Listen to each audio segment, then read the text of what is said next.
Assalamualaikum warahmatullahi wabarakatuh. Alhamdulillah wassalatu wassalamu ala Rasulillah wa ala alihi wa sahbihi wa man walah. Wala haula wala quwata illa billah, amma ba'du. Ma'asyarul muslimin rahimani wa rahimakumullah.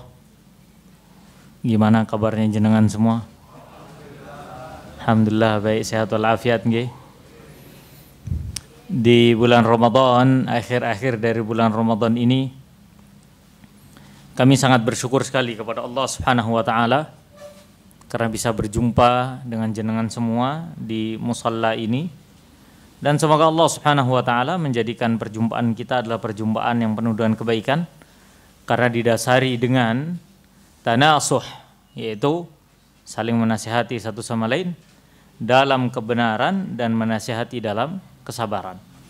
Karena apabila suatu pertemuan itu tidak menambahkan iman, tidak menambahkan amal saleh kita, tidak menjadikan kita itu bisa saling memberikan nasihat dalam kebenaran dan kesabaran, hakikatnya pertemuan itu adalah pertemuan yang sia-sia. Mau contoh? Contohnya gampang saja. Banyak orang ketemu bulan Ramadan bukber, tidak ada hasilnya. Betul tidak? Hanya makan, minum, nggak sholat, tidak ada apa-apa. Ya sudah, setelah itu mereka pulang dan mereka telah merasa saleh. Maka ini sesuatu yang menjadi musibah. Ya, bahkan di zaman kita sekarang itu dinormalisasikan. Coba lihat, kami tadi ini macet. Jalan dari Pasuruan ke sini macet. Ya, orang pulang kerja, betul tidak? Orang yang belanja, cari buka puasa, ya kan? Orang yang lalai banyak jemaah. Dan itu normal. Kalau di zaman sekarang dianggap normal. Berarti jenengan-jenengan semua yang di masjid ini tidak normal. Loh kok bisa? Iya kan seharusnya kalau kita mau berkaca kepada normalnya, anggapan normal manusia di zaman sekarang, ya harusnya kita ikut-ikutan di jalan. Tapi kita berada di masjid, berada di musalla dalam rangka untuk menunggu waktu berbuka, mengkaji kitabullah dan sunnah Nabi kita Muhammad sallallahu alaihi wasallam. Oke. Ma'asyarul muslimin rahimani wa rahimakumullah. Ini waktu kami pengajian sampai jam berapa ini? Sampai maghrib. Oh, sebelum maghrib kan? Ini kalau sampai maghrib lah bahaya lah, enggak buka jenengan. Oke, maghrib kita kurang 57 menit dari sekarang. Dan insyaallah kita akan berhenti 5 menit sebelum azan. Ya, supaya ada waktu untuk kita berdoa kepada Allah Subhanahu wa taala terutama di sore hari dan di akhir-akhir dari bulan Ramadan. Oke. Tema kita pada sore hari ini apa temanya? Nah, kini ia telah pergi. Para jamaah sekalian rahimani wa rahimakumullah, tak terasa bulan Ramadan telah sampai pada tanggal 27. Dan suka atau tidak suka bulan Ramadan pasti akan meninggalkan kita. Hikmah yang telah Allah Subhanahu wa taala tetapkan adalah Allah menjadikan pergantian siang dan malam. Allah menjadikan setiap musim itu berubah-ubah. Bulan berganti demi bulan, hari demi hari, tahun demi tahun. Bulan Ramadan memang setiap tahun ada melewati kita, tapi belum tentu kita yang bisa berjumpa dengan bulan Ramadan. Maka di akhir Ramadan seperti ini adalah pertaruhan untuk kita sebenarnya. Apakah tahun depan kita bisa berjumpa dengan bulan Ramadan, ataukah kita nggak bisa berjumpa dengan bulan Ramadan? Maka kalimat kini ia telah pergi, benar-benar kita berada di ambang batas dari bulan Ramadan. Apalah arti 3 hari yang tersisa? Kalau dilihat pada bulan-bulan sebelum Ramadan, betul tidak? Kita tidak ada perasaan apa-apa 3 hari yang tersisa dari bulan Muharram, dari bulan Safar, Rabiul Awal, Rabiul Akhir, betul tidak? Tidak ada yang istimewa. Dan kita tidak mengistimewakan hari-hari tersebut. Nah, oleh karenanya terkadang kebiasaan tidak mengistimewakan hari-hari, padahal itu terdapat ibadah mulia. Di bulan Muharram ada bulan ibadah mulia tidak? Ada. Setiap bulan ada ibadah mulia, tapi karena kita tidak terbiasa untuk tidak memuliakan, sehingga hal tersebut terbawa sampai bulan Ramadan. Dan bulan Ramadan pun akhirnya kita anggap sesuatu yang tidak istimewa. Sampai pada detik-detik akhir pun banyak kaum muslimin yang tidak mengistimewakan bulan Ramadan. Detik terakhir loh, tidak usah jauh-jauh, detik terakhir. Kapan orang kerasa bulan Ramadan? Ketika di awal saja, oh besok puasa. Terkadang itu banyak juga orang yang menganggap itu biasa-biasa saja. Maka ada hal-hal yang harus kita perhatikan sebelum Ramadan benar-benar pergi meninggalkan kita. Kita harus siap untuk mengakhiri bulan Ramadan dalam penuh kebaikan. Karena ada orang yang siap, ada orang yang tidak siap. Siapa orang siap? Orang yang siap adalah orang yang mengakhiri finishnya Ramadan dengan kemenangan. Sedangkan orang yang tidak siap adalah dia biarkan bulan Ramadan meninggalkan ia begitu saja. Maka ada 6 poin yang akan kami sampaikan, dan ini semoga cukup waktunya. Yang pertama, yang harus kita siapkan di akhir bulan Ramadan adalah meminta ampunan kepada Allah Subhanahu wa taala atas dosa, kekurangan dan kelalaian kita selama bulan Ramadan. Para jamaah sekalian rahimani wa rahimakumullah. Lebih banyak mana sekarang pahala yang kita perbuat atau dosa yang kita perbuat selama Ramadan? Kalau kita mengatakan alhamdulillah Ustaz, pahala semua Ustaz anak, itu udah cukup jadi bukti kita berdosa. Loh iya. Loh kenapa Ustaz? Allah Subhanahu wa taala berfirman, "Fala tuzakku anfusakum." Jangan kalian mensucikan, menganggap diri kalian suci. Wa a'lamu bimanittaqa. Karena Allah lebih tahu siapa di antara kalian yang paling bertakwa. Oleh karenanya para sahabat itu enggak pernah puas untuk beribadah kepada Allah Subhanahu wa taala, baik ketika mereka di awal Ramadan, pertengahan Ramadan, akhir Ramadan, luar Ramadan. Mereka enggak pernah puas. Sampai-sampai para tabi'in terdahulu mengatakan, kalaulah seandainya hati kita merasa tidak puas ya terhadap ibadah, merasa haus terus terhadap ibadah, niscaya kita tidak akan pernah bosan untuk membuka Al-Quran. Coba bayangkan jemaah, kapan kita semangat buka Quran? Ramadan, luar Ramadan. Coba kita lihat ya, dari bulan Syawal tahun kemarin sampai bulan Sya'ban. Sudah berapa kali kita khatam Quran? Ada yang sekali, ada yang 2 kali, ada yang enggak sama sekali. Lebih banyak yang mana? Yang enggak khatam sama sekali. Bayangkan, Allah sediakan waktu 11 bulan kita nggak bisa menghatamkan Al-Quran. Kita semangatnya kapan? Bulan Ramadan. Tapi alhamdulillah saat bulan Ramadan kami bisa menghatamkan Al-Quran. Ya alhamdulillah. Tapi coba, karena dosa kita tidak bisa menghatamkan Al-Quran di luar Ramadan. Coba ya. Bayangin, Ramadan 30 hari, di luar Ramadan ada 11 bulan. Tapi kita nggak mampu. 1 kali. Setahun 1 kali. Kalau sama Ramadan 2 kali setahun. Susah. Ya, kenapa? Karena kita lalai. Maka tugas kita adalah meminta ampunan kepada Allah atas kekurangan kita dalam bulan Ramadan. Para jamaah sekalian rahimani wa rahimakumullah. Tahukah Anda? Seorang muslim yang baik adalah orang muslim yang dia tidak pernah merasa puas untuk beribadah kepada Allah. Dia tidak pernah merasa bahwasannya ibadahnya sudah cukup. Enggak. Tahukah kita dengan kisah Nabi Ibrahim alaihissalam? Pada saat Allah Subhanahu wa taala memerintahkan Nabi Ibrahim dan Nabi Ismail untuk apa? Untuk membangun Ka'bah. Wa idz ibtala Ibrahim rabbuhu bikalimatin fatammahun. Lihat kalimat itu. Wa idz ibtala, dan ingatlah ketika Ibrahim diuji oleh Rabb-nya bikalimatin, dengan 1 perintah untuk membangun Ka'bah. Fa'atammahun, dia sempurnakan tugasnya. Disempurnakan pembangunan Ka'bah itu jemaah. Makanya ketika Allah menyebutkan kalimat ibtala, para ulama mengatakan sesungguhnya itu adalah bagian dari ujiannya Nabi Ibrahim. Apa itu? Menjalankan perintah Allah Subhanahu wa taala dan menyempurnakannya.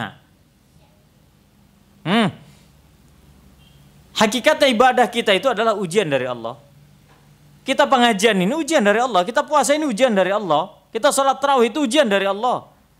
Salat 5 waktu itu ujian dari Allah. Kita diperintahkan untuk membaca Al-Quran, itu ujian dari Allah. Allah ingin melihat apakah kita mengerjakan ibadah ini asal-asalan ataukah kita berusaha untuk menyempurnakan. Allah ingin melihat itu. Maka pantaslah Allah Subhanahu wa taala berfirman dalam surah Al-Mulk, "Alladzi khalaqal mauta wal hayata liyabluwakum ayyukum ahsanu amala." Allah yang menciptakan kehidupan dan kematian, liyabluwakum, untuk menjadi ujian bagi kalian. Siapa di antara kalian lebih baik amalannya? Apa yang dimaksud dengan amalan yang terbaik? Amalan yang disempurnakan, pelakunya tidak merasa puas dan senantiasa merasa dirinya memiliki banyak kekurangan. Dan itulah yang tercermin dari Nabiullah Ibrahim alaihissalam. Pada saat dia sudah menyempurnakan pembangunan Ka'bah, ya, dia sudah sempurnakan pondasi Ka'bah, dia bangun Ka'bah itu sesuai dengan perintah Allah, ya, Subhanahu wa taala bersama Nabi Ismail. Apa kata Nabi Ibrahim alaihissalam? Beliau berdoa kepada Allah Subhanahu wa taala untuk kebaikan negeri tersebut. Menunjukkan beliau itu tidak berpuas hati dengan pembangunan Ka'bah, jemaah. Tapi beliau butuh untuk berdoa kepada Allah demi kebaikan penduduk negeri tersebut. Dan efeknya sampai sekarang, iya atau tidak? Iya atau tidak? Itulah bukti keikhlasan. Orang yang sudah wafat yang mendoakan, efek dari doanya ada sampai sekarang. Bukankah kita mengenal negeri Hijaz atau Saudi sendiri sebagai negara yang makmur, betul atau tidak? Ya, salah satu diantaranya adalah doa dari Nabi Ibrahim alaihissalam yang dipanjatkan kepada Allah Subhanahu wa taala. Dan Nabi Ibrahim tidak pernah merasa puas dengan satu ibadah. Apakah selepas itu Nabi Ibrahim berpuas hati? Maka beliau tidak mengatakan berpuas hati. Maka Allah Subhanahu wa taala menceritakan lagi, "Wa idz yarfa'u Ibrahimul qawa'ida minal baiti wa Ismail." Ketika Nabi Ibrahim sudah meninggikan bangunan-bangunan, apa kata Nabi Ibrahim bersama Nabi Ismail? "Rabbana taqabbal minna." Itu doa sangat luar biasa, jemaah. Ya Allah, terimalah amalan kami. Bayangan, apa kita sudah meminta kepada Allah untuk agar supaya ibadah kita diterima? Setiap habis ibadah itu, habis sholat. Kalau kita kan habis sholat udah selesai, halal bihalal, padahal belum lebaran.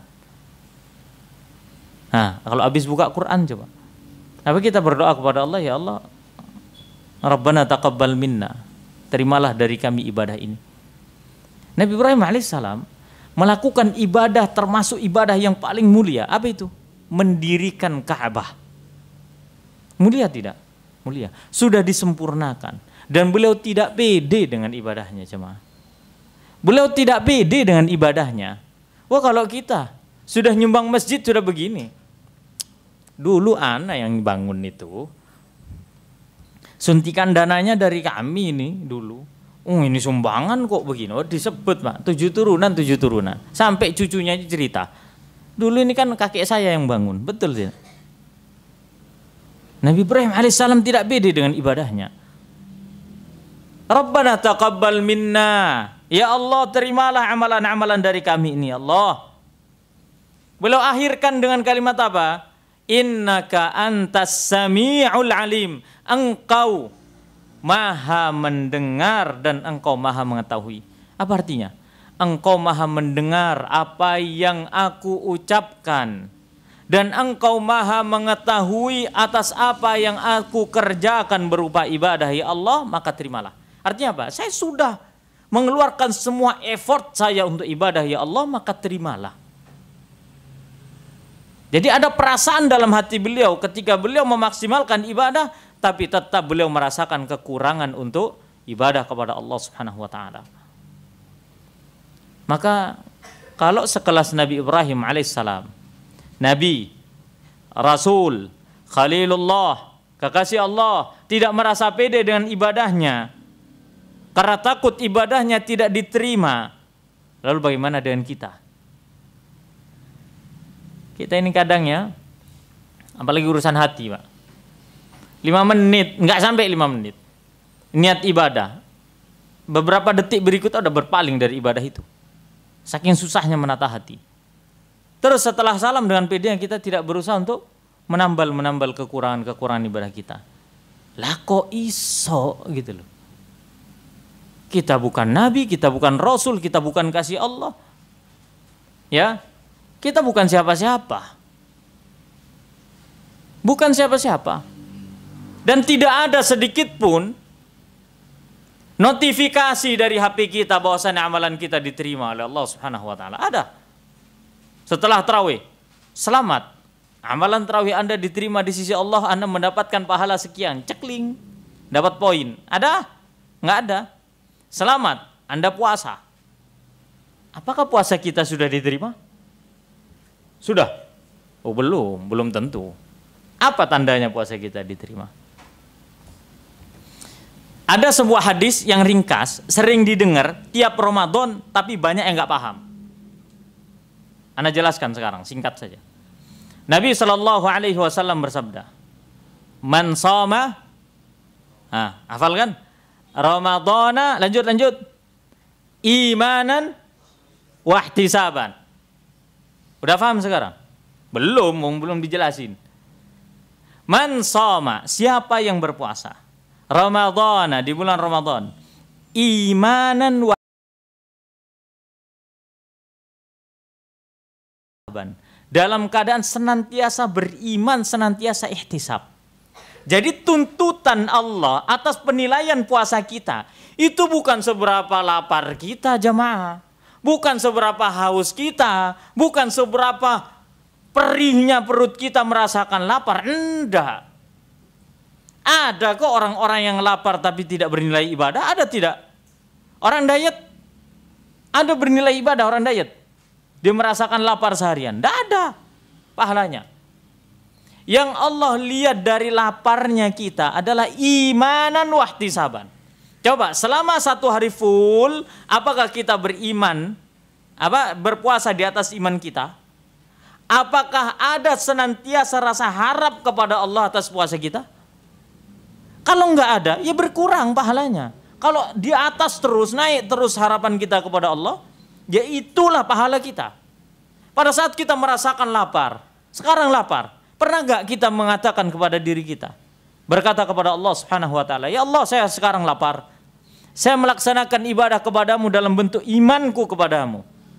Dan saya berharap Engkau mengganjar diriku dengan pahala, maka balaslah aku dengan pahala." Pernah enggak kita berharap seperti itu? Modal hati jemaah, tapi enggak semua orang bisa. Enggak semua orang bisa. Kita puasa, diganggu tetangga kita, diganggu orang lain. Menjumpai hal-hal yang tidak kita ridai, terutama di dalam rumah, berinteraksi antara orang tua sama anak. Lagi puasa, ayo, bisa ngempet ngamuk apa enggak itu? Ya Allah, saya ini bisa melampiaskan marah sebenarnya ke anak saya. Tapi karena puasa, ya Allah, dalam bentuk keimanan dan ihtisabku kepadamu, aku berharap berikanlah pahala kepadaku. Coba. Sudah kita tumbuhkan itu selama 27 hari kemarin. Makanya orang yang beruntung di bulan Ramadan itu orang yang fokus untuk menjaga kualitas puasanya. Gimana cara menjaga kualitas puasa? Telur, tahu telur ya? Telur itu gimana cara menjaga kualitas? Bukan ditambah air, bukan taruh di mana, enggak. Jaga kehangatan telur itu jangan sampai busuk. Kan begitu kan? Telur itu enggak akan bertambah, Mak. Kualitas telur itu bukan bertambah jumlahnya, tidak.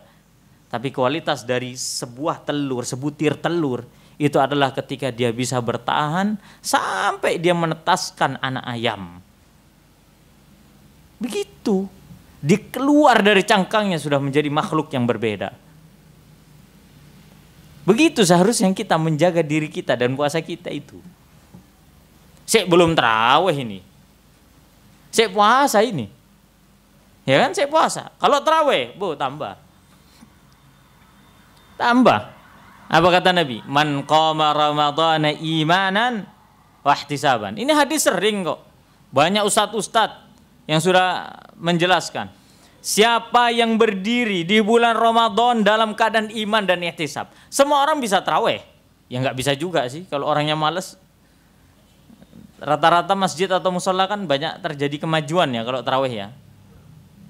Kemajuan soft. Orangnya berkurang. Ya kan? Yang Allah lihat dari tarawih kita bukan seberapa bengkaknya betis kita aja, enggak. Bukan seberapa ngilunya lutut-lutut kita ini, bukan. Yang Allah lihat seberapa besar keimanan kita kepada Allah sehingga kita bisa ikhlas menjalankan tarawih, dan seberapa besar harapan kita terhadap pahala dari Allah. Itu yang Allah lihat. Yang jadi problem itu kadang kita tarawih, ya udah tarawih asal tarawih. Nggak ada rasa harap, ya Allah saya tarawih ini menjumpai kesulitan. Mohon maaf nggih, jenengan sing sepuh-sepuh nggih. Itu peluang untuk ihtisabnya lebih banyak Pak daripada yang muda-muda Pak. Kalau yang 10 itu udah kerasa berderit, bergoyang-goyang, ya Allah lutut saya linu semua. Tolong ya Allah kasih pahala ke saya. Ya Allah sebenarnya kaki saya ini sudah bengkak semua. Tolong ya Allah kasih pahala ke saya. Sesimpel itu loh kita ini menumbuhkan ihtisab dalam diri kita. Kalau kita fokus sama imanan wa ihtisaban dalam ibadah-ibadah Ramadan, Allah pasti akan mengampuni dosa kita dan Allah pasti akan memberikan penilaian terhadap ibadah kita bulan Ramadan dengan penilaian yang besar. Yang jadi problem adalah kita hilang fokus terhadap keimanan dan ihtisab kita kepada Allah selama bulan Ramadan. Itu poin yang pertama, senantiasa minta ampunan kepada Allah atas dosa-dosa kita dan kelalaian kita. Poin yang kedua, 38 menit lagi. Mengejar ketertinggalan dengan memaksimalkan momen yang tersisa. Ayo, ini sisa momennya 3 hari lagi ini sudah. Gas, ambil semua. Ambil semua. Tarawih, ambil. Puasa, sempurnakan. Sempurnakan. Amalan soleh, sempurnakan. Menahan lisan, sempurnakan. Betapa banyak ibadah yang gagal gara-gara ini. Apalagi kalau sudah ngadepin orang yang bisa kita tekan, anak istri kita, betul tidak? Hai sudah, kadang nggak bisa menjaga lisan, nggak bisa menjaga sikap. Berkurang tidak pahala? Berkurang pahala. Marah-marah, berkurang pahala? Berkurang pahala. Ayo sisa 3 hari kita sempurnakan. Menyempurnakan, mengejar ketertinggalan dengan memaksimalkan momen yang tersisa.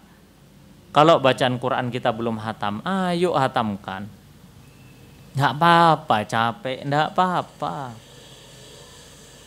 Katakanlah pada jiwa kita, kalaulah engkau merasakan lelah saat ini, ingatlah bahwasannya aku sedang berusaha untuk mencari tempat terbaik untukmu beristirahat di surga.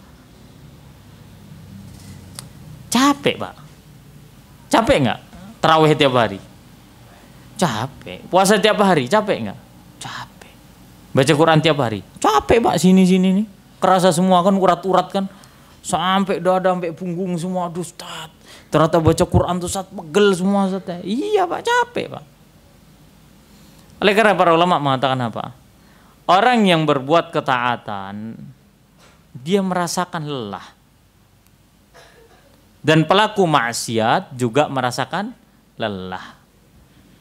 Pelaku ketaatan ketika lelahnya telah hilang, yang tersisa adalah pahalanya. Pelaku kemaksiatan ketika lelahnya telah hilang, yang tersisa adalah dosanya. Setiap orang itu lelah, tergantung kita mau lelahnya di atas apa. Apa kita mau lelah di atas kelalaian ataukah kita lelah di atas ketaatan? Itu menjadi pilihan hidup yang tidak bisa ditawar. Kita nggak mau lelah dikit aja untuk bertakwa, untuk ketaatan, ya selesai sudah. Kita lelahnya di atas kelalaian. Ayolah, kita ini masa nggak capek sudah lalai 11 bulan. Ditambah 1 bulan Ramadan 27 hari. Sisa 3 hari. Masa iya kita nggak mau kerja bakti gitu kayak? Ngajak badan kita, tangan kita, kaki kita, mata kita, telinga kita, lisan kita, semua anggota tubuh kita untuk fokus. Minimal kita ini ngelondri diri kita, ya, agar supaya kerak-kerak dari dosa itu dihapuskan oleh Allah Subhanahu wa taala. Hanya orang-orang yang menang ketika dia memaksimalkan momen yang tersisa. Dan tanda-tanda kekalahan adalah ketika dia sudah berpuas diri padahal dia belum finish. Belum, masih jauh, belum finish jamaah. Finish dari mana? Belum. Masih jauh. Ibarat kalau orang sedang balapan, masih tersisa 3 lap lagi. Apakah dia akan bersantai-santai? Tidak, dia akan mengejar ketertinggalan itu. Anda lihat kemarin kan Indonesia Bahrain, betul nggak? Lihat nggak itu? Indonesia Bahrain, giliran menit terakhir. Ayo, nyerang terus-terusan, betul tidak? Untuk nambah poin. Itu orang main bola, Pak. Bola satu dikejar kemana-mana. Ya kan? Masa iya kita ini ketaatan, yang pintu surga dibuka, pintu neraka ditutup, pahala diobral, dosa banyak diampuni. Yusik tetap aja. Dan satu lagi, setan udah diikat. Itu yang jadi problem itu. Kok bisa ya Ustaz ya? Saya ini tetap lalai di dalam bulan Ramadan padahal setan udah diikat. Yang punya sifat setan tuh kitanya sendiri sebenarnya. Bayangin, kita ini sudah di training sama setan 11 bulan. Untuk lalai maksiat, di training terus. Tiba-tiba sama setan dilepas. Udahlah, Ramadan jalan sendiri aja lah. Autopilot, Pak. Jalan sendiri, Pak, kita. 11 bulan didampingi oleh setan, ketempelan setan terus. Tiba-tiba 1 bulan setannya pergi. Apa enggak tetap lanjut kita? Ayo, tetap lanjut. Makinlah bukti. Ayo kita kejar ketertinggalan kita dan maksimalkan momen yang tersisa. Kemudian ma'asyarul muslimin rahimin rahimakumullah, poin yang ketiga. Ini anak persingkat-singkat ini materi ini sebenarnya. Karena 32 menit, afwan anak terlambat tadi. Karena hujan. Yang ketiga, mempersiapkan zakat fitr dengan baik dan meluruskan niat saat bersedekah.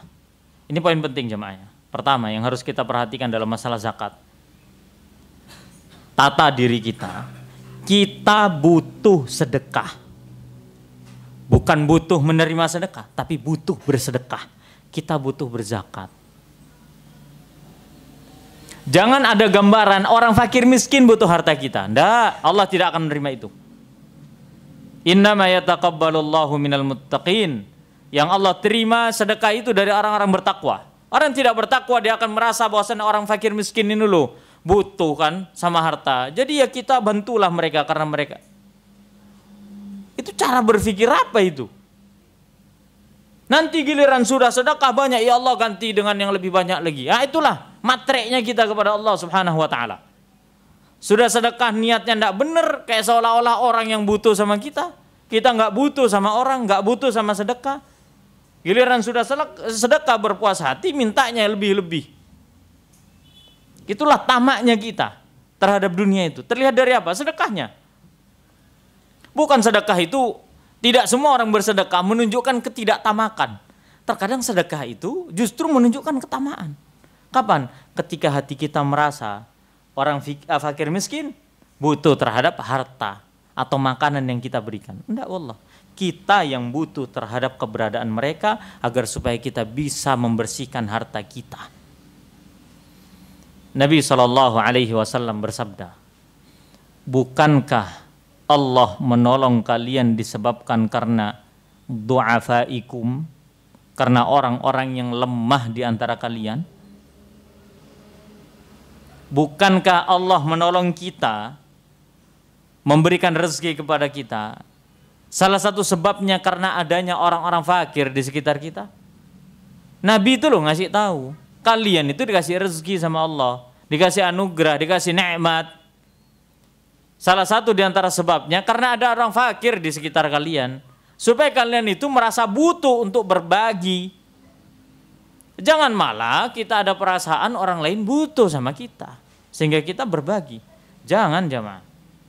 Sombongnya kita kepada Allah Subhanahu wa taala seolah-olah kita tidak butuh pahala. Itu sombongnya kita.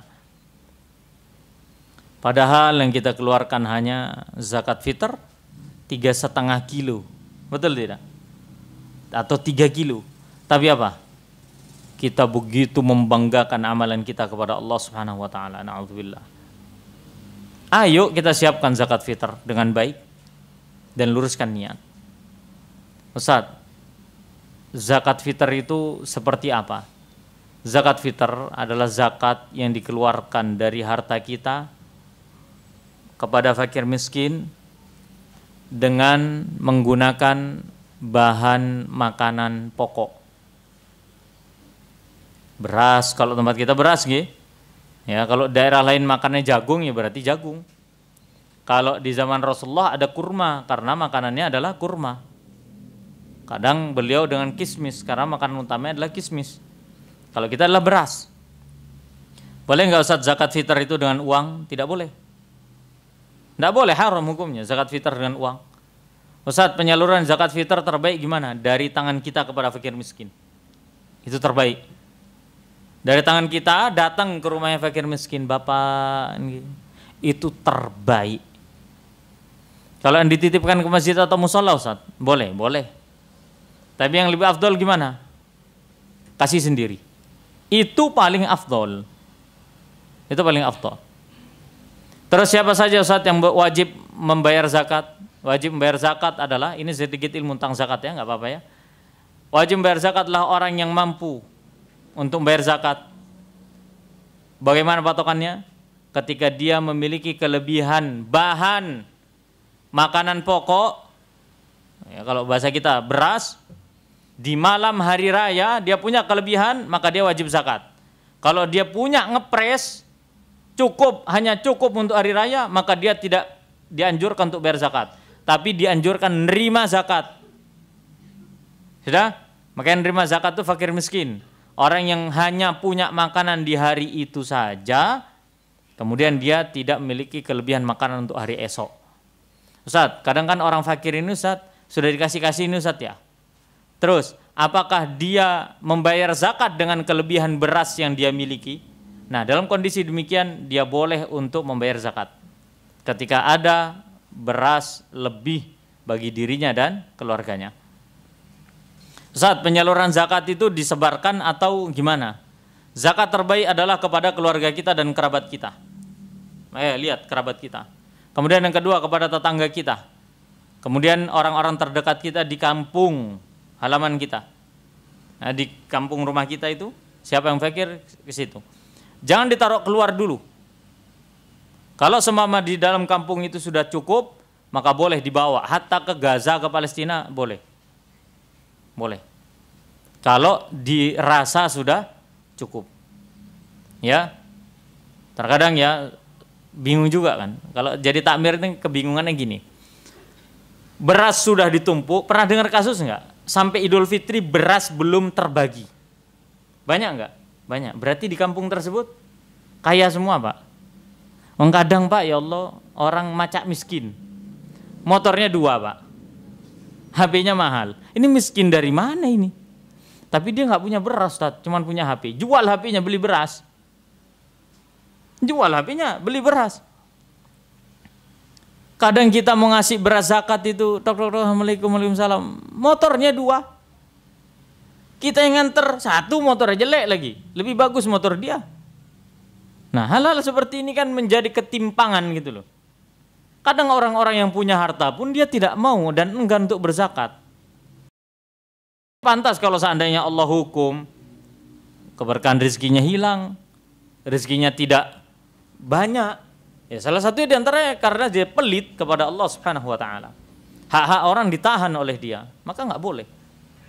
Kemudian, Ustaz, apabila ada orang yang paling fakir di daerah kami, Ustaz, terus Kami tumpuk semua beras satu komplek ke rumah dia sampai jadi gudang beras. Boleh? Boleh. Seumpama nih di satu blok perumahan ada 100 kakak.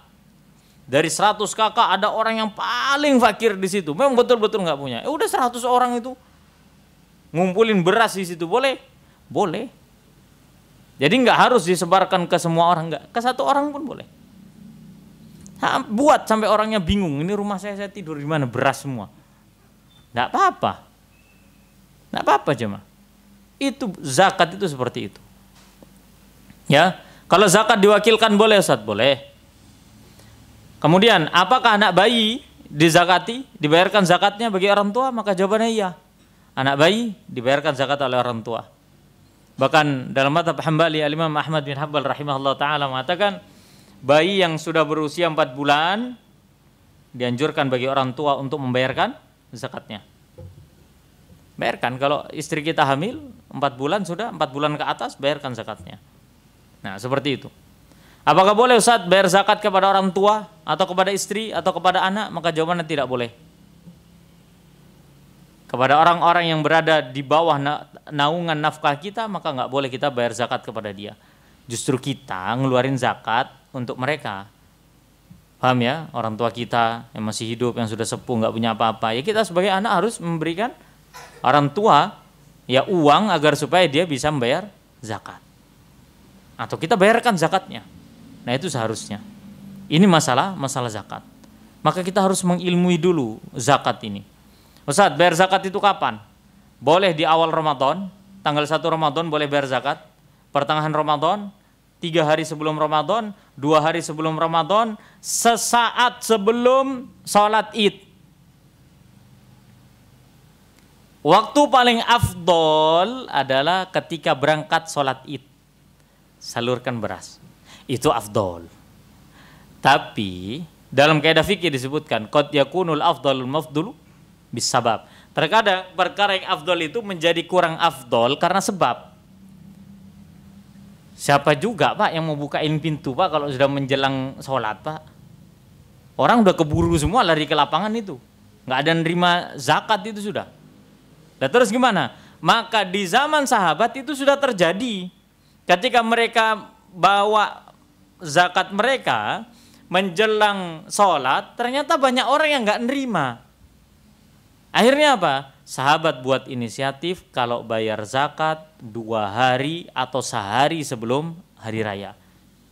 Dan itu yang afdol. Berarti bayar zakat nih besok Ustaz? Iya besok. Enggak, dari Jumat, Sabtu, Ahad udah bayar zakatnya. Ya. Ya, jadi 2 atau 3 hari sebelum hari raya.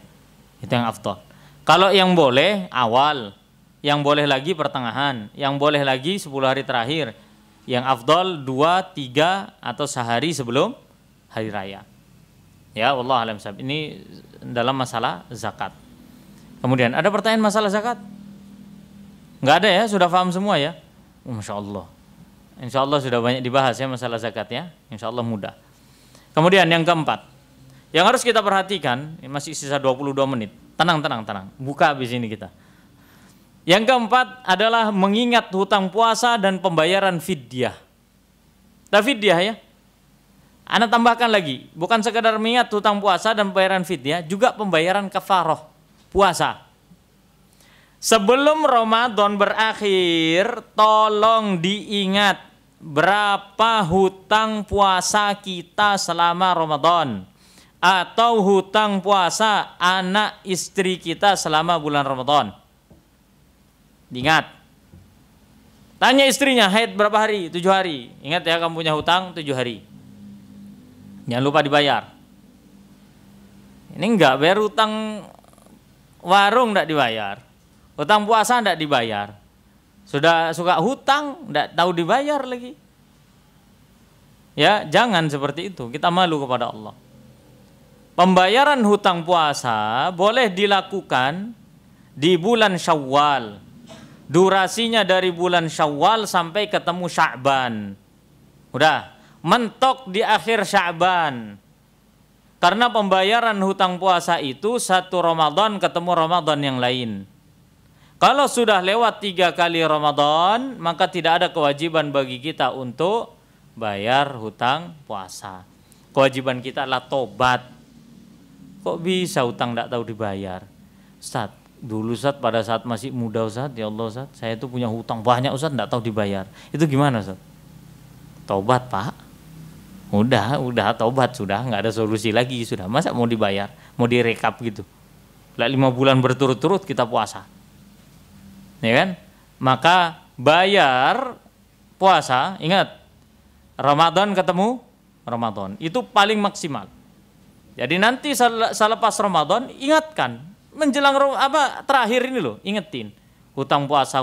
Jangan sibuk sama lebaran terus, hutang puasanya nggak diingat. Nah itu. Kemudian pembayaran fidyah, juga pembayaran fidyah. Siapa yang wajib bayar fidyah? Yang boleh bayar fidyah siapa? Wanita hamil, menyusui, orang-orang tua, atau orang yang sakit menahun. Meskipun masih muda tapi sakitnya menahun. Sakit terus dia, bertahun-tahun sakit. Ya, maka itu boleh untuk bayar fidyah. Apa bayar fidyah? Bayar fidyah itu adalah bayar, kalau bahasa kita bayar keringanan. Ya, dengan cara memberikan fakir miskin 1 porsi makanan setiap hari 1. Sebanyak hari yang kita tidak bisa berpuasa. Contoh kalau anak atau istri kita sedang hamil, maka bayar fidyah saja selama 1 bulan. Berarti 30 porsi sediakan, diberikan kepada fakir miskin. Orang tua kita, ibu kita, ayah kita yang sudah sepuh dan tidak bisa berpuasa, orang sakit di antara kita yang mereka benar-benar tidak akan pernah bisa berpuasa, maka ya dibayarkan fidyahnya saja.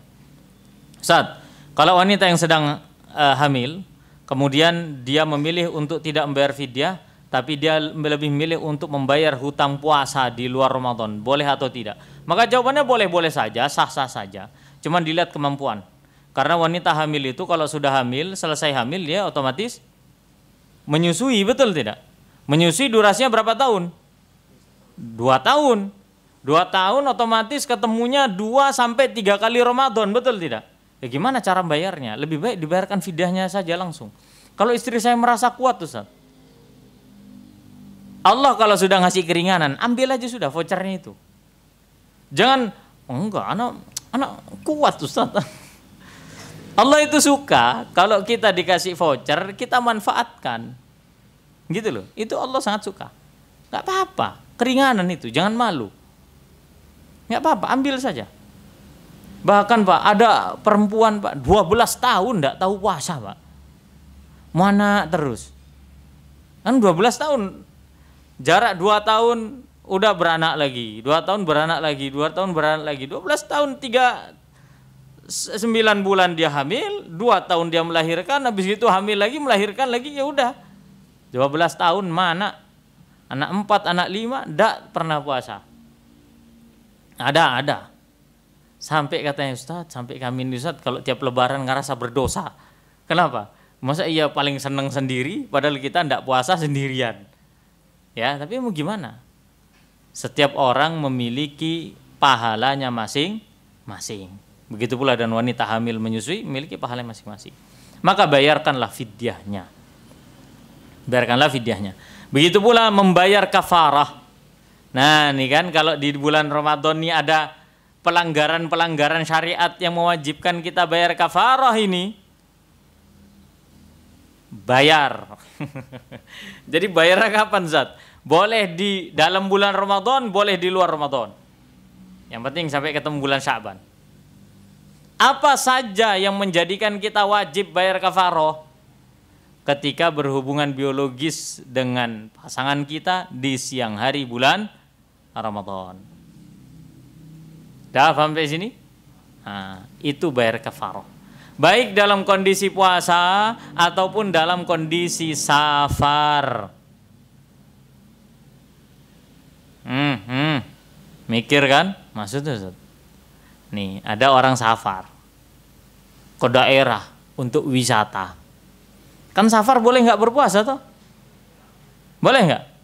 Nah, Mumpung nggak puasa Ustaz, berdua sama istri Ustaz, gas aja Ustaz. Boleh atau tidak? Nggak boleh. Sepakat para ulama, tetap tidak boleh dia melakukan itu di siang hari bulan Ramadan. Kenapa? Karena untuk menjaga kehormatan Ramadan. Sudah nggak puasa, ngambil kafaroh, ngambil keringanan, ngambil rukhsah, dipumpung-pumpungin. Nah itu kan berarti kalau bahasa kasaran nggak tahu diri gitu loh. Sudah dikasih enak kok malah nambah-nambah terus gitu. Makanya sepakat para ulama, tetap orang seperti ini bayar kafarah. Apa kafarahnya? Yang pertama membebaskan budak. Karena tidak ada budak di zaman sekarang, maka kedua, berpuasa 2 bulan berturut-turut. Kalau dia tidak mampu, apa? Memberikan makan kepada fakir miskin, 60 fakir miskin untuk sekali kejadian. Ini kafaratnya bisa dipilih untuk sekali kejadian. Kalau dia Senin, Selasa, Rabu, Kamis batal begitu terus coba. Ya kali aja sudah kali 4. Dia seminggu aja dia melakukan 6 hari, setahun dia puasa terus. Kan begitu hitungannya. Nah, ngasih makan fakir miskin itu udah pilihan terakhir itu sudah. Ustaz, kalau saya nggak mampu Ustaz, ngasih makan fakir miskin nggak mampu, puasa 2 bulan berturut-turut nggak mampu. Istalah kita ini udah nggak punya apa-apa, nggak kuat apa-apa, ya banyak tingkah aja, jangan jemaah. Ya kita ini sudah dikasih rukhsah keringanan, lah kok malah semuanya diambil-ambil sampai pelanggaran semua. Gitu ndak kuat bayar jangan sudah. Kalau kuat bayar berarti boleh Ustaz. Ya enggak juga lah. Enggak boleh tetap. Maka bayar kafarah kita untuk menyempurnakan. Makanya para ulama mengatakan, adapun fidyah dan kafarah sangat-sangat dianjurkan untuk dibayar di dalam bulan Ramadan sebagai bentuk keseriusan kita untuk bertaubat kepada Allah Subhanahu wa taala dan menambal setiap kekurangan-kekurangan. Jadi kalau fidyah itu kalau bisa jangan ditunda sampai selesai Ramadan, kalau bisa di bulan Ramadan dikerjakan. Kami pribadi ya pada saat istri hamil, udah dari tanggal 1 Ramadan itu kita keluarkan fidyahnya, sudah. Kita titip uang, tolong nih Ustaz, belanjakan untuk fakir miskin makanan. Dibelikan makanan jadi, kemudian setelah itu disalurkan kepada orang-orang fakir miskin. Udah, paham dari sini ya? Ini masalah pembayaran hutang puasa, kafarah dan pembayaran fidyah. Ini terkadang tidak diperhatikan jemaah. Tolong poin ini tolong sangat diperhatikan. Karena terkadang orang kalau sudah mau Ramadan selesai, udah urusan kayak selesai, lupa sama hutangnya, lupa sama fidyahnya, lupa juga sama kafarohnya. Padahal dia pelaku utamanya di bulan Ramadan. Ya, wallahu a'lam bishawab. Kemudian sisa waktu 12 menit. Yang kelima, poin yang kelima yang harus kita persiapkan di akhir Ramadan adalah menatap hari raya dengan amal saleh dan sunnah Nabi. Sudah tahu kan sekarang sunnah-sunnah hari raya? Amalkan, kerjakan itu. Ya, dan isi hari raya kita dan amal saleh. Jangan diisi hari raya kita dengan kemaksiatan. Apa di antara kemaksiatan hari raya? Kemaksiatan di hari raya adalah bercampurnya laki-laki dan perempuan. Kadang nggak bisa nolak Ustaz, kalau sudah berkeluarga Ustaz, keluarga besar datang semua. Itu dia. Makanya kalau sudah begitu tuh baik-baik istighfar, sudah ya Allah, astagfirullah, kita nggak bisa mengendalikan. Kan begitu. Menyentuh yang bukan mahramnya. Terus lagi di antara dosa hari raya, meninggalkan masjid. Betul tidak? Iya. Yang di Singosari mudik kemana? Ya kan? Yang dari mana mudiknya ke Singosari? Nggak ada yang sholat ke masjid. Safar semua nih orang se-Indonesia ini. Jadi ngambil rukhsah semua sholatnya di rumah, jamaah qashar lagi. Ini apa-apaan begini nih? Ini musola alhamdulillah. Ini semoga istiqomah nih sampai setelah hari raya. Yang jadi problem itu Pak, kita lihat ya masjid-masjid di perumahan, di desa-desa, di kota-kota sama. Kalau sudah musim mudik itu sepi. Sisa marbotnya, takmirnya, tukang adzan, qomat, imam, makmum dalam wujud 1 orang. Udah wes itu diborong semua dia. Bahkan kami pernah Pak menjumpai flyer dicari sukarelawan untuk menghidupkan masjid di hari raya. Nggak guyon nih Pak, betulan anak ini. Di hari raya nanti ada mukafaahnya. Pekerjaan 7 hari. Coba bayangin. Anak tegur itu takmir. Betulkah antum ini? Iya Ustaz, enggak ada semua Ustaz. Lah antum ketua takmirnya. Anak juga mau mudik Ustaz ke Madiun. Lah. Inilah musibahnya nih. Sepi masjid itu. Jadi dicari sukarelawan itu. Orang-orang yang enggak mudik-mudik itu. Suruh adzan, suruh iqamah, suruh jadi makmum, suruh jadi imam, suruh jadi semuanya jadi pahala diborong. Ya mungkin kalau kita mau jadi sukarelawan seperti itu monggo. Kapan lagi ya kan? Semua bisa diborong. Kalau hari-hari begini ada yang jadi imam, ada yang jadi makmum, ada masing-masing. Ya. Kemudian di antara kemungkaran hari raya ini perhatikan. Membuang-buang makanan. Betapa banyak makanan-makanan yang dimasak kemudian dibuang. Masak makanan secukupnya saja. Kalau kita hanya butuh 1 piring, ya sudah 1 piring sudah. Kalau ada yang mau dibagikan ke orang, ya sudah bagikan ke orang. Jangan masak banyak-banyak, basi dibuang. Atau dibuangnya makanan-makanan tersebut, jangan. Ya, memang betul Idul Fitri itu adalah makan-makan. Tapi ingat, ya ingat, jangan ada makanan-makanan yang terbuang. Jangan ada makanan-makanan yang terbuang. Itulah kemaksiatan yang besar. Wala tubadzir tabdzira, jangan berbuat mubadzir. Ya, kata Allah, kulu washrabu wala tusrifu, makan dan minumlah, janganlah berlebih-lebihan. Ini kemungkaran biasa seperti itu. Kemudian di antara kemungkaran hari raya adalah membuang-buang uang kita untuk perkara-perkara yang bermaksiat. Apa contohnya? Nyumeti mercon. Biarkan anak nyumet mercon, jangan dibiasakan. Ustaz, kalau ngasih THR itu termasuk maksiat atau tidak, Ustaz? Enggak. THR itu ada 2 THR itu. Menjadi sumber keberuntungan dan bisa menjadi sumber kerugian. Siapa orang-orang yang merugi? Orang-orang yang hanya sebatas menunggu THR. Yang beruntung adalah orang yang menyiapkan THR untuk bisa bersedekah dan menyenangkan anak-anak kaum muslimin. Itu yang beruntung. Itu yang beruntung. Makanya kita siapkan THR kita untuk ponaan-ponaan. Itu beruntung jemaah. Yang jadi problem itu ketika kita fokus hanya untuk THR ketika menjelang hari raya. Maka ini kemungkaran juga. Maka ikhlaslah kepada Allah. Jangan hanya mata-mata sebatas mengharapkan THR. Ya, nanti kalau nggak dikasih THR mangkel. Kok nggak dikasih THR saya ini? Harusnya saya dikasih. Kok nggak ada? Jangan ada perasaan demikian. Justru kita berusaha untuk memberikan THR kepada orang-orang yang tidak mampu untuk menyenangkan hati-hati mereka. Kemudian yang terakhir adalah minta keistiqomahan kepada Allah setelah Ramadan. Karena kita tidak tahu apa yang akan terjadi dengan diri kita selepas Ramadan. Karena biasanya kalau sudah bulan Ramadan udah kita tinggal semua. Dan itu terbukti di malam Ramadan jemaah. Malam lebaran, betul tidak? Malam lebaran kita sudah tidak salat malam. Salat malam enggak? Kan tidak ada tarawih. Salat malam. Salat malam itu emang di bulan Ramadan saja. Di luar Ramadan lah. Salat witir loh tidak kuat kita.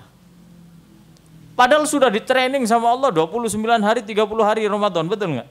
Tapi malam lebaran dan tidak kuat.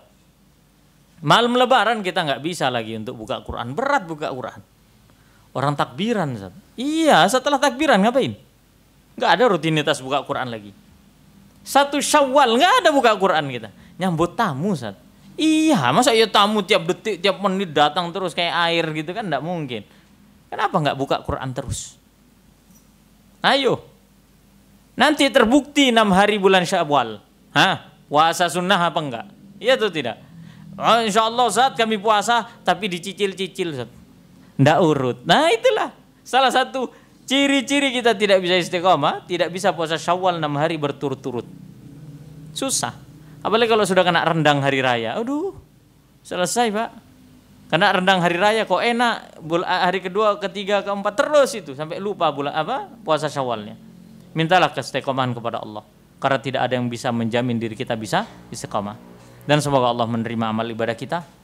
Ya, semoga Allah Subhanahu wa taala senantiasa memberikan ganjaran terhadap amal ibadah kita yang selama ini kita kerjakan, puasa kita, sholat kita, ngaji kita, dan segala hal dari amal saleh kita, dan semoga Allah senantiasa mengampuni dosa-dosa kita semua. Amin ya rabbal alamin. Wallahu a'lam bishawab. Subhanakallahumma rabbana wa bihamdika asyhadu an la ilaha illa anta astaghfiruka wa atubu ilaik. Assalamualaikum warahmatullahi wabarakatuh.